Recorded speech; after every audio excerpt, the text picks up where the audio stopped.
Hello, everybody. During the following portion of this presentation, we experience technical difficulties.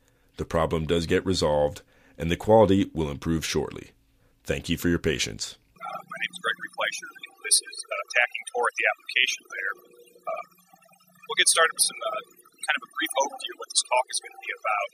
We're focused on here identifying Tor web traffic, kind of as a group of users, then fingerprinting individual users, looking at things in the web browser that may be used to unmask them, and then looking at constructing attacks at the application layer in terms of web browsers, client-side script, and other client JavaScript. This talk is not about passive monitoring at exit nodes, network attacks against path selection, or using applications to improve existing network attacks, and it's not about breaking SSL. Although all of those things have been discussed in the past, I'm not going to be talking about this. I'm strictly looking at application layer attacks. So here's the software that I used. I looked at the Tor browser bundle, the Daily bundle for Windows, the Daily bundle for Mac OS X, Firefox 2, Firefox 3, and 3.5, as well as the Tor button and other miscellaneous applications. So does your browser look like this? What do you see there? Some people say, oh, I see WikiLeaks. Well, I see you have the Google toolbar, you have NoScript, and you have Tor button. Or maybe it looks like this. You know, some people say, oh, that's cross-site scripting. Well, I'm looking at you have like security testing add-ons installed, and you have local rodeo and Foxy proxy and all this other stuff that remote sites can detect that you have these add-ons installed. So let's go to a little background information. If you were here earlier for Roger's talk, most of this will be for you, but Tor is free software developed by the Tor project. It's a volunteer effort on the internet, so anybody can participate, which is important because it's not some specific group of people, some specific club you have to join. Anybody out there can set up an exit node and start exiting traffic, which we're going to get to quite a bit. But quite a few people use Tor. It's used to circumvent local ISP surveillance and blocking, as well as hiding your original IP address. So here's a very traditional view of what the Tor network looks like. You have Alice's browser, a set of 3 nodes that you're going to transit through, and getting to Bob's server. So what is the application stack as far as Tor web surfing? You have the web browser, which is probably Firefox. You have a local HTTP proxy. You have the Tor client acting as a SOX proxy. And then you have a Tor exit node that is actually doing the proxy request on your behalf. And then you have a remote web server. So if we revisit our previous diagram, here's kind of the application stack. You can see the browser, the local HTTP proxy, your SOX client, going through your exit node, and then onto the server. So let's talk a little bit about the adversary model when you're using Tor. There are certain points in the Tor network where you're kind of at risk at an application layer. That's at the remote server, any exit nodes, the remote server's ISP, as well as the exit node's ISP. Any of those points, you're at risk for malicious activity. So it's important to understand that exit nodes can be attack points. Some people always think that, it's just this place where you can monitor traffic, where you can look at stuff passively, but you can actually inject content into both requests and responses. So exit nodes can be used to attack you very easily, and this has been done in the past, and I'm sure it will continue to be done in the future. And why do people do this? The Tor users make an attractive testbed for man-in-the-middle attacks. We've all heard that people will come up with some thesis and test it on Tor users. It's like, we are able to break SSL and use this number of Tor users or something else, And, Tor users are self-selecting. So only people that are using the Tor network are going to be affected by your attack. Let's talk a little bit about DNS requests. The DNS queries are resolved by your remote Tor node. They're not resolved locally. The idea is if somebody can cause you to make a DNS request, then you will be leaking information about where you're located, perhaps your local ISP, or if you're running recursive resolver yourself, your own local network. And this makes traditional DNS rebinding attacks difficult because since Tor is slow in resolving these DNS requests, they're cached for a minimum of 60 seconds, regardless of what the remote server's TTL is. But we've been able to see that it's not impossible to do DNS rebinding through other techniques such as the document.domain bypass. Applications in Tor. So only specific applications that are aware of Tor, either through the HTTP proxy or the SOCKS proxy, are going to be able to use it without leaking information about you, either through your IP address or through DNS requests. So we've modified our diagram here now and added in a couple additional attack points, which is DNS and external programs. So let's move on to the identifying stage.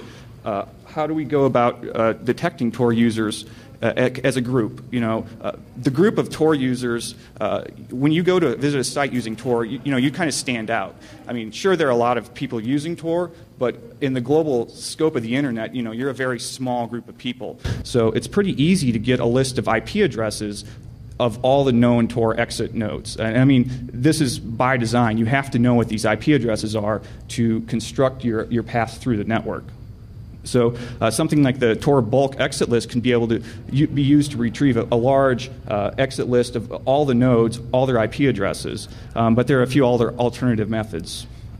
You can run your own Tor client and collect the information yourself, kind of in a very passive, simple manner. And now you're not going out and requesting this big bunch of data. Maybe you don't want people to know that you're looking up to see, oh, I'm trying to identify Tor users when they visit my site. There are some limitations to this, though, because not all the exit IP addresses are actually published. Some exit nodes accept requests on one IP address, but then send traffic out on another. So this kind of limits your ability to get like the global picture. So then there is a project called Tor DNS EL, which is an active testing exit list tool. And this is going to go through and actually actively test to try and determine what are the real exit node IP addresses that are being used to send out the traffic. And if you use the Tor browser bundle, when you load it up, it goes to check.torproject.org. This is using Tor DNS EL. Another approach, at more of a higher level at the application layer, we can request specific content through HTML, iframes, images, links, whatever, using some special syntaxes that Tor supports internally. To get to hidden services, you use .onion. To use a request through a specific exit node, you use the fingerprint.exit. So by doing this, if a user is not using Tor, then they're not going to be able to retrieve these resources, and you can test for this, using like onload events on image tags, on iframes. But there are some kind of significant problems with doing this. One is speed. These requests are slow, especially for hidden services. Your onion request is going to take a long time. It also, you're depending on resources that are outside of your control. So, these may come, these may go. So you never get a true picture of, am I actually identifying these Tor users properly? So there's another internal special syntax that Tor uses, which is .noConnect. And you can use this to test the speed at which you resolve DNS names that end in .noConnect. .noConnect is essentially a no-op operation. As soon as you request an address ending in .noConnect, Tor immediately closes it. Now, if you're actually using requesting host names over DNS, even those host names, you going to a local DNS resolver, are still going to take more time than it takes for Tor to close your socket. So you can use these timing discrepancies to actually identify somebody if they're using Tor. And what's attractive about this is it's entirely on the client side, entirely in JavaScript. So let's talk a little bit about fingerprinting. And we're going to focus on browser fingerprinting here through active testing of browser characteristics. And I primarily focused on Firefox and Tor button because these are recommended by the Tor project. And Tor button, what it does is it attempts to modify your user agent information to keep you from being easily identified. So Tor button picks a specific user agent string and uses this for all your requests. And I didn't test any other browsers on this stuff. I'm sure there are similar techniques that can be used. So let's talk about some anonymity set reductions in Firefox. Internally, Firefox has certain behavioral changes that vary between platforms and versions. And we can go ahead and enumerate all this information and test for it. One of the best ways to go about this is there's an internal components.interfaces that exposes internal Firefox information about what interfaces are available for XP-COM. So, for example, there's a NSI accessible Win32 object and NSI Windows Reg key that are only available on Windows. There's a NSI Mac Shell service and NSI Local File Mac. These are only available on Mac OS X.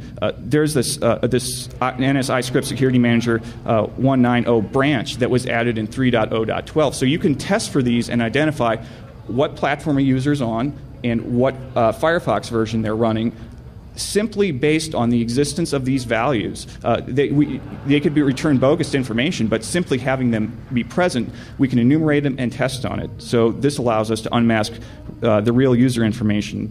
I don't know how well you can see this, but this is looking at Mac OS X, and Firefox is claiming that this is Windows 2.0.16, but it's actually 3.0.10 on Mac OS X. So, using this, we can very easily and very quickly identify specific user agent strings, even if you've attempted to hide them.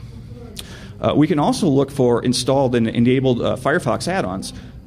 Some in the old days, in like Firefox 2, components expose themselves via Chrome. Chrome content can be very easily retrieved. Some extensions still choose to do this by setting this content accessible equals yes in their manifest files. So we could pull information from resources in Chrome. Now, Tor button blocks this, so I had to come up with a different approach, and that's to look at components that expose their own XP-COM interfaces. So like Google Toolbar, for example, exposes this GTBI bookmark helper, and GreaseMonkey exposes GI browser window. By testing for these, we can say, oh, you have this specific extension or add-on installed. And as we start to do this, you can start to see, oh, we can start to slice people up. Certain people have certain add-ons installed and other people's don't. And like if you're using Tor button, you toggle this on and off. If you visit the site today using Tor, but visit it later not using Tor, we can start to come up with these anonymity set reductions and intersection attacks. We can also scan for custom protocol handlers. SMB, SFTP are installed by the GNOME support package. There's a relative file protocol handler installed by Foxy Proxy, and so on. Normally, these generate these really annoying browser pop-ups, these modal windows that say, oh, I don't know how to handle this. But by wrapping these requests in a specific jar protocol, we can actually suppress those, so this can be done completely silently. We can also generate and examine browser exceptions. These are internal exceptions thrown from the browser. These error messages from JavaScript are localized. And this doesn't depend on what your user agent setting is or what language you have enabled. You can actually then build a list of all the possible error messages and all their possible localized values to determine which locales the user has enabled and installed.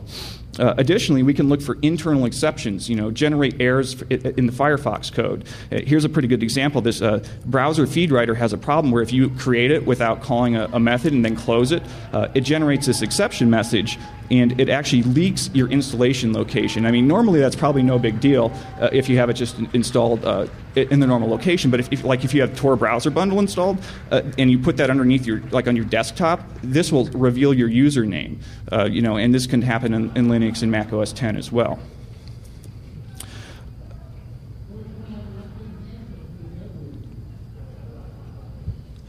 We can also enumerate Windows COM objects. And normally this would seem like it's impossible. Like Firefox doesn't support COM and ActiveX, but there was this old kind of Netscape thing in there called Gecko ActiveX object, and you can create and instantiate ActiveX objects, but the problem is you have to have a whitelist, and this whitelist is, I don't think it's really documented very well, and it doesn't work. But what's interesting is when you request a COM object, there's a difference in the error messages that are returned if the COM object exists on your local machine versus if it doesn't exist. You can't actually create it, you can't call methods, but simply by testing for this existence, you can start to look at different plugins and add-ons that are installed. You can look for specific versions of programs because some versions of programs differ, like Microsoft Word varies their COM object prog IDs based on what version you have. So it could be Microsoft.Word.8, that kind of thing. And let's talk a little bit about local proxies. Now, local proxies are kind of a blessing and a curse as far as Tor is concerned, because although it allows you to actually use Tor, because Firefox has some problems if you try and directly use the SOX proxy as your port to surf through sometimes. They also then start to expose this other part, other application attack point. The Vidalia bundle ships with the Privoxy as its proxy. Tor browser bundle uses Polipo, and Privoxy is a fairly old proxy that's been around for a while. It was originally used to try and limit like web browser bugs, that kind of stuff that we're trying to break down your privacy. Polipo is much newer. It's based on HTTP 1.1. It's caching, and it has a different set of problems. So we can look at these behaviors and content and start to come up with a way to identify which proxy you're using. Arsnake demonstrated detecting Privoxy using its built-in CSS like in 2006, and this still works to this day. This hasn't ever been addressed, but it could be very simply addressed if the remote config.privoxy.org site simply hosted the same content, but nobody's ever done that. But there's also a shortcut method in Privoxy, which is p.p, and so there's no way that some website's ever going to be able to host p.p, so we can just modify our detection routines to use p.p instead. These proxies also exhibit locally detectable behaviors, such as the set of filters on headers that the Tor browser bundle uses in Polipo are from, accept language, XPath, and link. So we can generate XML HTTP requests and actively test for this. Generate a list of, add these headers to our request, send it out to the site, see if they made it. If they didn't make it, we can tell you're using Polipo. And we can also then move on to looking at, can we cause these proxies to have errors? If we can read those error messages back, we start to get information about what versions they are and perhaps other information that can be used to reduce your anonymity and privacy. Because some of these error responses include the proxy version, your host name, the local time and time zone. And as long as we can maintain a same origin, we can read these error messages back. Here's a Windows Privoxy error. You can see the version and what host it's listening on. Here's a Windows Polipo error. We can actually see then the local time zone of where this is. Here's one from Linux this is Ubuntu, and it was installed via apt-get. You can see the actual host name of the machine.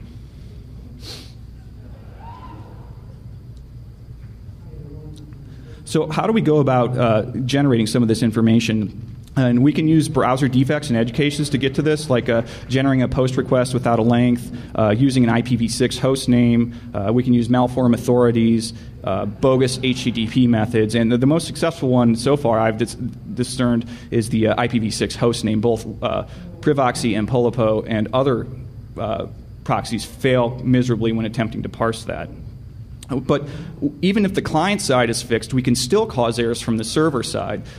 We can generate requests but then drop them on a connect, or we can return just completely non-valid or nonsensical HTTP headers. So anything in RFC 2616 is probably fair game for these type of attacks. So let's talk about active attacking of Tor clients. So here are some historical attacks of note. The first was a white paper put out by Fort Consult called Practical Onion Hacking. And they went through and they really kind of, in my opinion, for the first time, proved out the fact that by generating active malicious content at exit nodes, you could work to unmask people. What they did is they ran a modified exit node server and looped back through a local proxy and used Perl to just like dump in client script. And this client script would then try and load Java code and make image requests and try and do other tricks to bypass your local proxy. H.D. Moore did a similar thing. He was trying to filter out BitTorrent users for torment, and that kind of got all taken out of context and blown up. But he also has a site called decloak.net, which is the Metasploit decloaking engine. And this goes through and does another set of similar attacks and works to defeat your browser protections and launch external programs such as Word and iTunes. And then we'll talk a little bit about control port exploitation. This was a very big topic in the summer of 2007. During the time of DEFCON and Black Hat, Kyle Williams discovered a very interesting cross-protocol attack against the local control port. Basically, what was happening was Tor was allowing multiple attempts at sending the authenticate request. And if you didn't have a password set, the authenticate request could be sent multiple times, over and over and over again. So what would happen is you would create a form an HTML form and post data. And this was set with multi-part form data, which meant that each line was on its own line. So it would see an HTTP, this, that, headers, whatever, and then it would finally get to the authenticate request. And once it got there, then you were authenticated, and you could send whatever you wanted. So this was fixed by only allowing a single attempt at sending authenticate. But there was something else that was really big in summer of 2007, and that was DNS rebinding.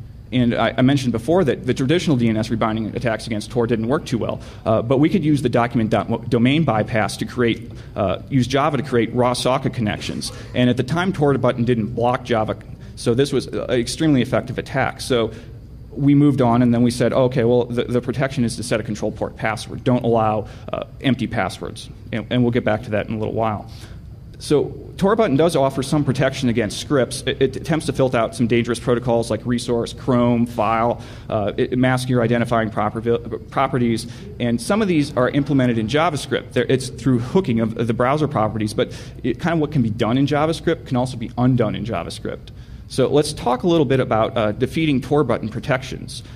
We can use the delete operator to access prototypes of the original objects. And this has been mostly addressed, and it's pretty much not a concern anymore. One that still works quite well is the XPC native wrapper. For anybody who's ever written a Firefox extension or add-on, you know that XPC native wrappers are intrinsically created when you're accessing code, client script that's running in a sandbox. So the idea is that by using this XPC native wrapper, you know that you're actually getting the real code, the real interface, the real property, real method, and it hasn't been modified in any way. Well, we can flip this all around and use this from our code to defeat the hooks that the add-on have done. So by using this XPC native wrapper, we can be assured that we're getting back the original object. So things like the history object or the screen object can then be read their original values out.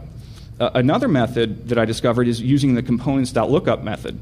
And this returns internally, intrinsically wrapped native function objects, and you can then call those to construct objects that are themselves XPC natively wrapped and use those to retrieve original methods as well. So let's talk a little bit about active content and plugins. Now, it's pretty well accepted that active content and plugins are universally viewed as dangerous to your anonymity, and nobody would use them, and all this. But let's think back a little bit. Times have changed.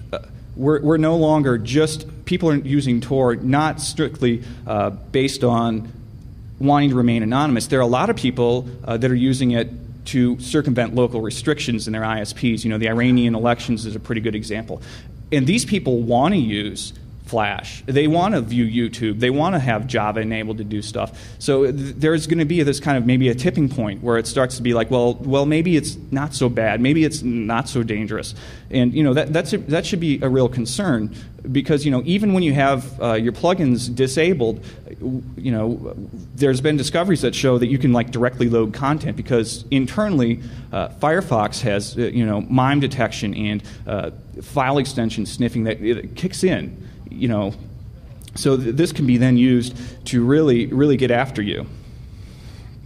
So let's talk a little bit about a Firefox 2 exploit that was pretty interesting.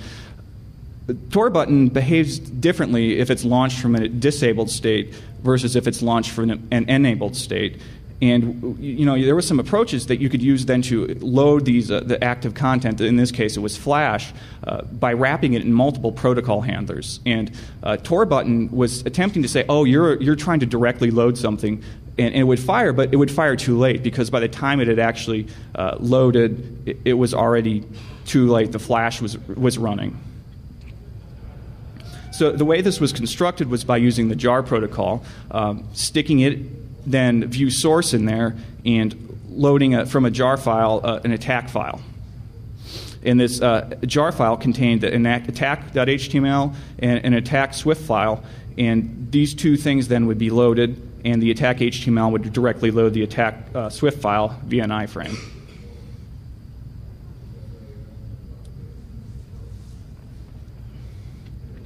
So let's talk a little bit about multiple browser attacks. One of the items on the Tor project website suggests using two browsers, one for Tor and one for other unsafe browsing. And it's important to remember that the unsafe browser doesn't have many of the restrictions or protections that your existing Tor button, in Firefox is going to provide you. So you could be browsing content out there on the web, and this content could be trying to actively detect or attack your Tor button or your installed Tor client directly through port 9050 or 9051, and you would have no protection. So that's something to be concerned about if you're using two different browser instances, because by default, Firefox isn't going to block attempts to access port 9050 or 9051. So these unsafe browsers can use vulnerabilities in plugins that you may have installed in these other ones. And there's been numerous discoveries of like Java same origin bypasses, and using this, you can attempt to create raw socket connections. Let's say, for example, that you have a same origin bypass in your IE Explorer, your Internet Explorer, and it creates a socket connection and says, oh, well, I'm going to make a request through your Tor client. You have a Tor running. It says, I'm going to make a SOCKS request through your Tor client and go out to a server to see if that's successful. Because if it's successful, I know that you're using Tor. And maybe there's some other information that it can infer from that. Who knows? Maybe if you're using a Polipo, maybe there's cached content that's being stored locally. Instead of going directly to your Tor client, it makes a request to Polipo and says, oh, is there cached content? Have you visited my site? There's all sorts of interesting and emergent attacks that become available when you have these multiple browsers that are all going at the same time. Something else that's very interesting, and this is kind of covered by decloak.net, is these that external protocol handlers can automatically launch applications that aren't proxy aware. So, for example, the Windows Telnet and LDP protocol handlers, these are installed by default. They're enabled, but they're set to ask. But the current Tor button doesn't change your preference when it's toggled and not toggled. So that let's say you're using Firefox and something pops up and it says, "Oh, do you want to use Telnet?" Probably you're not going to say yes, but maybe you did. Maybe you said, "Remember this," and then sometime later you have Tor button enabled, and somebody says, "Oh, well, here, let me make a Telnet request." If it's set not set to always ask, it's going to automatically launch Telnet and go out and automatically connect. And this is going to completely bypass your proxy settings, and you're going to be they're going to be able to detect your real IP address, which is really bad for some people. And the LDAP protocol handler is very interesting because it doesn't say this big long like run32 DLL thing. It says address book. That sounds pretty innocuous. Maybe you would be tempted. Let's say you're visiting a webmail site and it says this link needs to use your address book. Oh, that seems reasonable. It's your address book. It's a webmail site. Very, very easy to make a mistake like that. And what this does is it actually goes out and makes an LDAP request. But once again, it launches an external program. And this external program is going to bypass your Tor proxy settings, and it's going to connect directly to their site.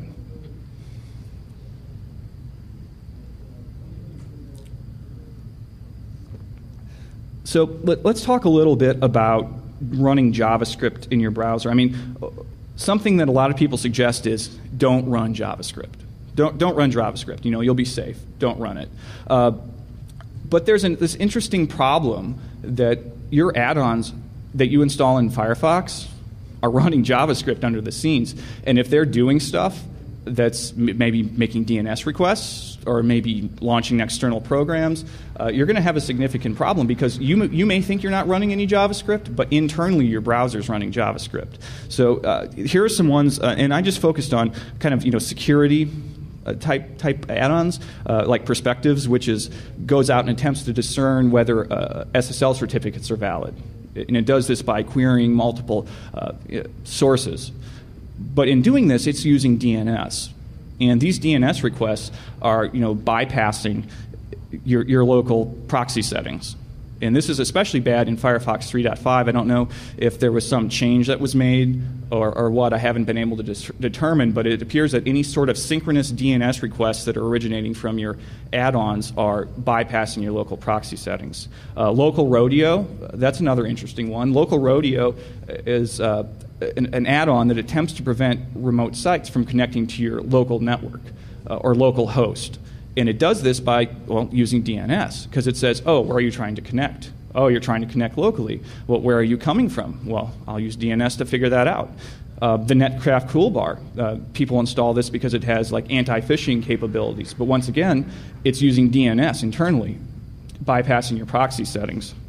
Now, I thought this was pretty funny. A lot of people love NoScript, and I use it too. But it added a new feature called Abe, and Abe re-implements a lot of the local rodeo functionality. But when it does this, if you make requests to like these local hosts, other alternative local host ones, this DWORD one and this hex one, it's going to go out and perform a direct DNS lookup based on the page that you're currently on. So all you need to do is add an image tag that requests a bogus image from one of these sites, and it'll say, oh, you're trying to go to localhost. Oh, stop, no, bad. Oh, where are you coming from? And it goes out and does a DNS lookup. So right there, it's leaking your DNS information. And this appears to be, like I mentioned, Firefox 3.5 seems to have problems with all extensions that I could tell, but this is actually still effective in Firefox 3. So I'm not sure what the deal is there, but that's something to be concerned about. Now, add-ons may also launch external programs, and this is a pretty good one. Microsoft, in their .NET framework, installs this framework assistant. And this gets installed as a global extension. And if you've been paying any attention to tech news over the last several months, this blew up in the Washington Post. Brian Krebs had a whole big thing, and it just got all out of control. And Microsoft had to release a patch. And this patch then would, instead of being installed globally, it would get installed to your local profile. So what ends up happening here is this plugin is kind of misbehaving. I shouldn't say plugin, it's an add-on. It's kind of misbehaving because it doesn't register itself as a plugin, and it doesn't register itself as an application. Internally, it's looking for application-x-ms/x-ms-application. And when it sees that MIME type returned in a response, it goes ahead and launches an external program called presentation host. And this presentation host then re-requests your original requesting URL using this external program. And it does this all automatically. There's an option that says, ask me before I launch this, but they have it set to true. And there was an older Firefox extension called FF-Click Once, I believe. And it had the same behavior, the same kind of properties, but its default was ask me before you launch this external network program. So, it's kind of some questionable stuff there. So even though Microsoft released this fix doesn't actually do anything if you still have it installed and you haven't uninstalled it. So that's a big concern. And here's kind of what it looks like. The top one, it's installed globally and can't be uninstalled. And later, the second version, it's installed in the user profile, and you finally can now uninstall it.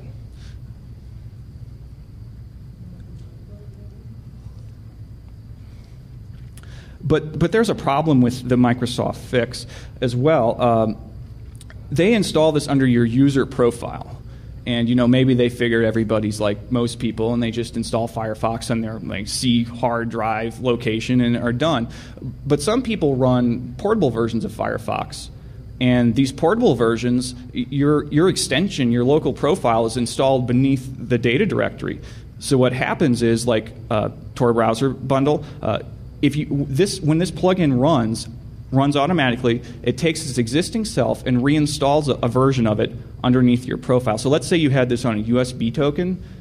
If you ran this on a machine that had this extension installed, it would get installed on your USB token. And if you took that to a machine that you would remove this extension, it would still have the same behavior, the same effect. Somebody could still send this to you, and because it's installed under your local profile on a USB key, it would still launch it, and you would still be in big trouble. So let's talk a little bit about attacking saved content via Tor. Now, I think everybody's probably pretty much aware that a malicious exit node or a remote server, for example, could go ahead and modify content that it's returning to you, especially if it's first identified that you're using Tor, through some of those identifying characteristics I talked about, or if it's done some fingerprinting, it's looked for what extensions you have installed. Maybe it could target one specifically. So I think that's all pretty clear in people's mind that if you download like an executable over Tor and then run it, that's just looking for big trouble. So this Trojan content may wait to phone home, even if you have your machine set up in such a way that all of your traffic is being transparently proxied, and it's not going to leak any of your DNS information. But sometimes even safe content may not be so safe. Let's talk a little bit about locally saved HTML content. This content, you can force any HTML to be saved locally by specifying a content disposition of attachment. And people have known about this for years. When you do this, you get this pop-up box that says, "Do you want to open or save this?" And there are sites out there that do this legitimately. Download sites, webmail sites, whatever. They want to have HTML content, but they want to make you save it. So if you do this and you do save it, later, and this may vary a little bit depending on what operating system you're using, if you double-click on that, it's going to launch as an HTML file, launch in your web browser. So if this content had been Trojaned in some way, this is all of a sudden locally active content running on your machine. Now, web browsers have sandboxes that they run this code in, but there are some interesting problems. Like in Firefox 2, local HTML could read any file, any directory on your machine. So simple as just, clicking on a website, getting a pop-up that says, "Do you want to open or save this?" And you say save, and then run it later. It could just read any file on your machine and send it off. Now, this has been fixed in Firefox 3 and beyond. HTML, locally saved HTML content, is limited to reading itself and existing subdirectories that it knows about. It can no longer enumerate every single file on your machine. So let's look at what this looks like, because there's something important to note here. When you choose Open in Firefox, you're not actually opening a remote web page. You're opening a locally saved version of that web page that's automatically getting downloaded in the background and being saved. You can see this. I'm choosing to open this HTML document, and it's getting saved, with this random name, so you can't reference it or anything. But then later, as soon as I click OK, it opens it from my temp directory. That's running on my local machine. We're kind of back to that same problem. And you say, "Oh well, what can we do with this?" Well, in Vidalia bundles, with Vidalia version 0.0.16 and earlier, the control password was saved even for random values in clear text in the Vidalia configuration file. So locally saved HTML could read this. They could go through, figure out where your Vidalia installation is by enumerating the directory structure of your machine, open that file, read out the value.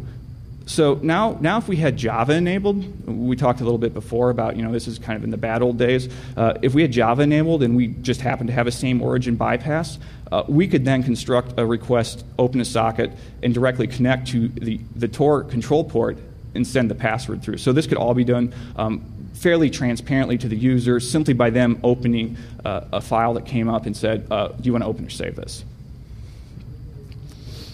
So there are some additional blended threats that are possible. And this is kind of, some stuff that's been around for a while. And, it's kind of well known in the web application security realm that the web browser and plugin content have different security models. They run in different kind of the sandboxed idea. So like Flash has a different security model for locally open Flash files. What it says is, "Oh, you can read any file on the local machine, but you can't connect to the network without the user saying, yes, you can connect to the network." Java has similar restrictions. It says, older versions said, "Oh, you can only connect to the local host." We can go ahead and then this content can be set up in such a way that the remote server can choose to accept this request, because a lot of the time in web application security we're talking about, how do I break the same origin policy, whatever, it's like, but in this case, the remote server can choose, I want to do something. I want to do something mean to this person. So what you can do is you can use a couple of techniques. You can load locally saved HTML as a zip file, basically, using the jar protocol. And this is kind of interesting because Flash has some interesting properties. As I just talked about, Flash, its security model says you can read any file, any directory on the local machine. So there's actually a couple ways to do this. Kind of the older way was to just combine this SWIFT and HTML into an HTML document. It says, combine local read.swift with loader.html into HTML document, serve that up. If a user says, open it gets saved locally, opens. And then what's it do? What it can do is it can say, I can load Flash, I can load myself, and then Flash says, you can load other local files, so it can reload your loader file as a local HTML file, and at that point, then you've read any file off your local directory, and you can connect back out to the web and transmit it. So here's the new technique that I came up with, which is to use a temporary, use a zip file, but instead of storing content in there, people think, zip files, so it's all compressed, there's no way to load it. Well, what you do is you use the store method, store it, no compression. And then when your browser loads this, browsers are great. They ignore invalid garbage content, embedded nulls, whatever. It says, can I find some HTML? I found some HTML. Let me parse it and load it and run script and do whatever. So then this file can reload itself using the jar protocol to pull out specific pieces. And once you're doing that, then we're back to, I can use direct iframe content and load it.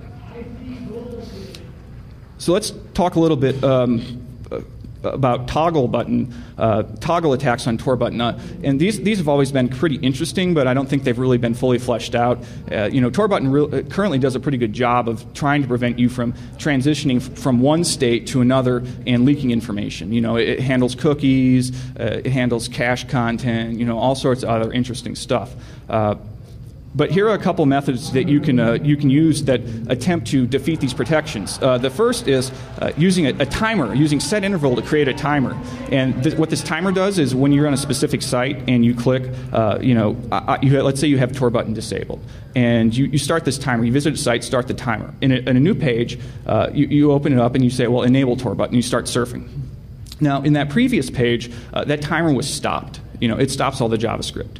You go on, do whatever, and then you say, disable Tor button. Okay, well, that stops, but the new page starts running again. And that timer can detect the timing difference between when it was started and then stopped and when it was restarted.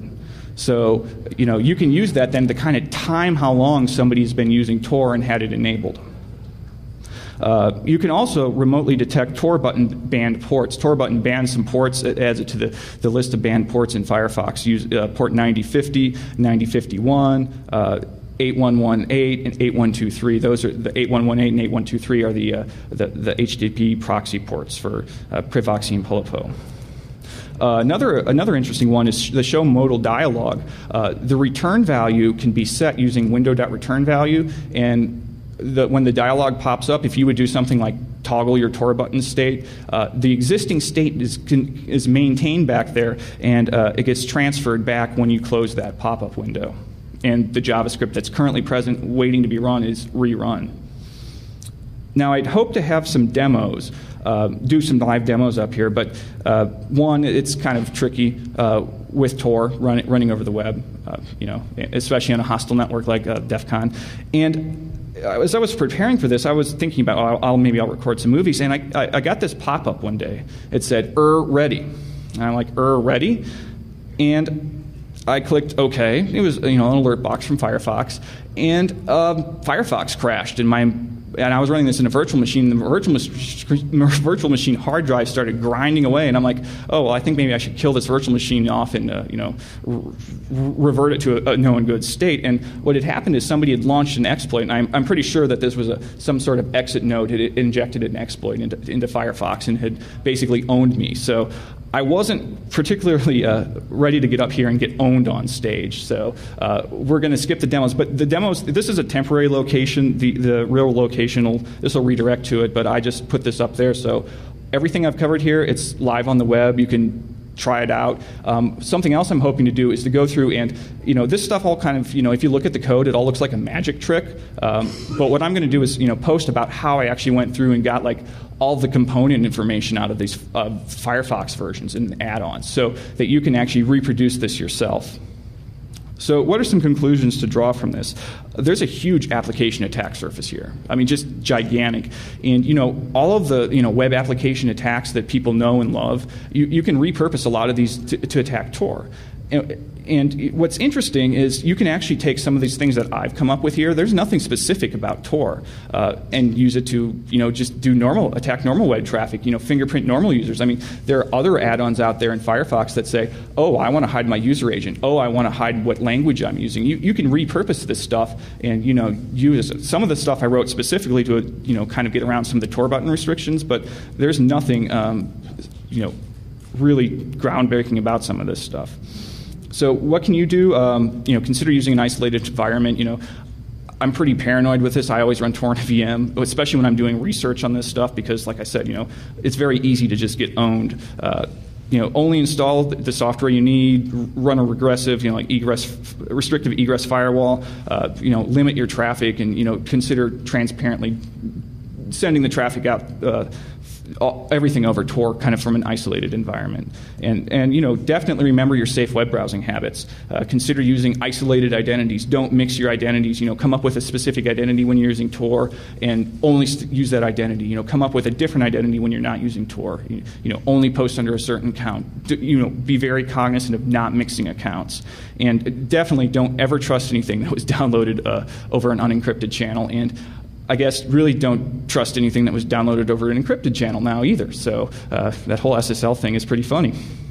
So here's some references, and that's about it. So. Daily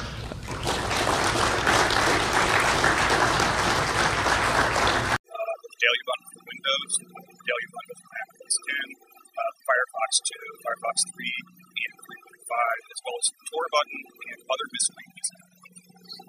So, does your browser look like this?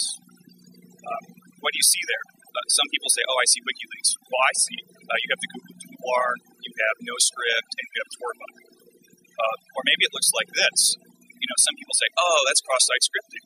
Well, I'm looking at you have like security testing add-ons installed, and you have local rodeo and Foxy Proxy and all this other stuff that remote sites can detect that you have these add-ons installed. So let's go to a little background information. If you were here earlier for Roger's talk, most of this will be review, but Tor is free software developed by the Tor Project. It's a volunteer effort on the internet, so anybody can participate, which is important because it's not some specific group of people, some specific club you have to join. Anybody out there can set up an exit node and start exiting traffic, which we're going to get to quite a bit. But quite a few people use Tor. It's used to circumvent local ISP surveillance and blocking, as well as hiding your original IP address. So here's a very traditional view of what the Tor network looks like. You have Alice's browser, a set of 3 nodes that you're going to transit through, and getting to Bob's server. So what is the application stack as far as Tor web surfing? You have the web browser, which is probably Firefox. You have a local HTTP proxy. You have the Tor client acting as a SOX proxy. And then you have a Tor exit node that is actually doing the proxy request on your behalf. And then you have a remote web server. So if we revisit our previous diagram, here's kind of the application stack. You can see the browser, the local HTTP proxy, your SOX client, going through your exit node, and then onto the server. So let's talk a little bit about the adversary model when you're using Tor. There are certain points in the Tor network where you... Hello, everybody. During the following portion of this presentation, we experience technical difficulties. The problem does get resolved, and the quality will improve shortly. Thank you for your patience. My name is Gregory Fleischer, and this is attacking Tor at the application layer. We'll get started with some kind of a brief overview of what this talk is going to be about.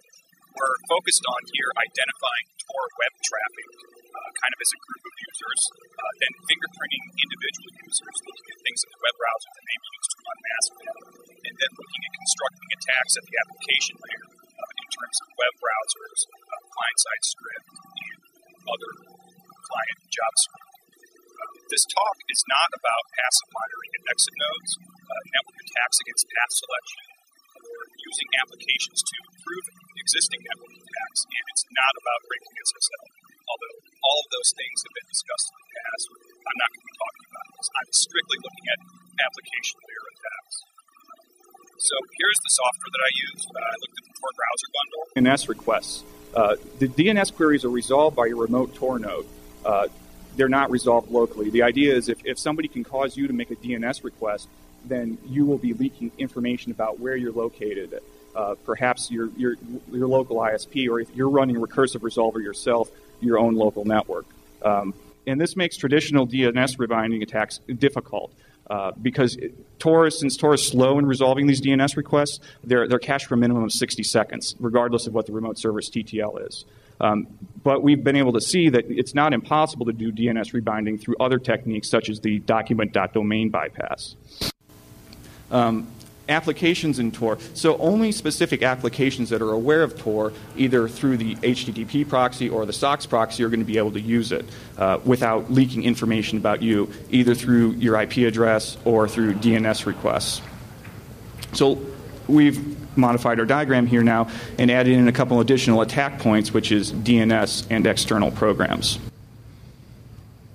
You're kind of at risk at an application layer. That's at the remote server, in the exit nodes, the remote server's ISP, as well as the exit node's ISP. Any of those points, you're at risk for malicious activity. So it's important to understand that exit nodes can be attack points. Some people always think that, it's just this place where you can monitor traffic, where you can look at stuff passively, but you can actually inject content into both requests and responses. So exit nodes can be used to attack you very easily, and this has been done in the past, and I'm sure it will continue to be done in the future. And why do people do this? The Tor users make an attractive testbed for man-in-the-middle attacks. We've all heard that people will come up with some thesis and test it on Tor users. It's like, we were able to break SSL and use this number of Tor users or something else, And, Tor users are self-selecting. So only people that are using the Tor network are going to be affected by your attack. Let's talk a little bit about DNS.